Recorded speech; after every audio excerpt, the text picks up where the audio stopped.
Kumusta po kayo? December na po ngayon. Ang bilis ng panahon, no? So dahil ito yung unang araw ng buwan ng December, meron po akong kwento sa inyo. At ito po ay totoong nangyari sa isang Christian farmer. Simple ang buhay niya, maliit lang ang aning, at ang mga prutas niya ay hindi naman ganoon kalalaki. Pero isang araw, may ginawa siyang hakbang ng pananampalataya na nagbago ng lahat. At dito natin makikita kung papaano tumutugon ang Diyos sa taong nagbibigay mula sa tapat na puso, hindi dahil sa pilitan, kundi dahil mahal niya ang Panginoon. Isang araw, may isang Kristiyanong magsasaka sa probinsya ang sabik sa opening ng taon dahil panahon na ulit ng first fruit offering. Nung dumating ang unang bunga ng kanyang tanim, isang maliit na basket ng prutas ang kanyang naani at alam niyang yun lang ang nararapat dalhin sa Panginoon. At dahil yun lang ang meron siya, pwede sana niyang sabihin, Lord, maliit lang to, baka pwede next time na lang ako magbigay. Pero sa halip na ipagkait, sinabi niya, Lord, ito ang una, hindi ito malaki, pero ito ang pinakamahalaga dahil para sa iyo, ito.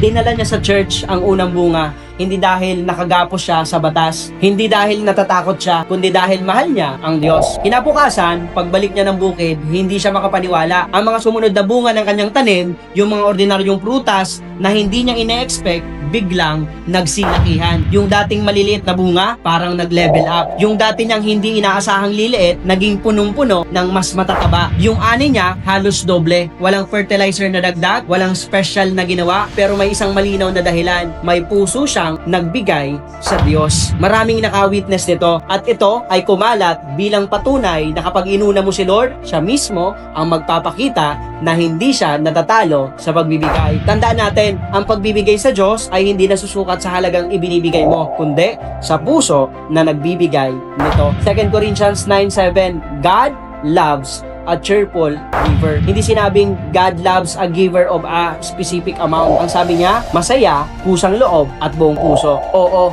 may tithes. Oo, may offering. Pero ito ang totoo, hindi tayo nakakulong sa amount. Tayo ay tinawag para magbigay ayon sa pagmamahal at pananampalataya natin. Kung kaya mong magbigay ng higit pa, praise the Lord. Hindi para ipagmayabang, hindi para sumikat, kundi dahil ang puso mo ay nagsasabing, Lord, ikaw ang una sa buhay ko. At kapag inuna mo siya, may mangyayaring hindi lang sa pera, hindi lang sa prutas, kundi sa buhay mo. Kapatid, baka maliit pa ang hawak mo ngayon, baka ordinaryo, baka hindi pa hinog, baka parang hindi pa sapat, pero tandaan mo ang kwento ng magsasakang nagbigay ng kanyang first fruit. Hindi ang laki ng prutas ang nagdadala ng himala, kundi ang laki ng puso niya para sa Diyos. At ito ang tanong para sa atin, kung ibibigay mo ba ang una kay Lord, hindi lang sa pera, kundi sa oras, sa talent, sa puso, handa ka bang makita ang Diyos na palakihin ang mga ordinaryong bunga ng buhay mo? Kasi kapag ang pagbibigay ay nanggagaling sa puso, ang Diyos mismo ang magpapalaki, magpaparami, at magpapabless ng higit pa sa inaasahan mo. Give God your best and watch Him do the rest.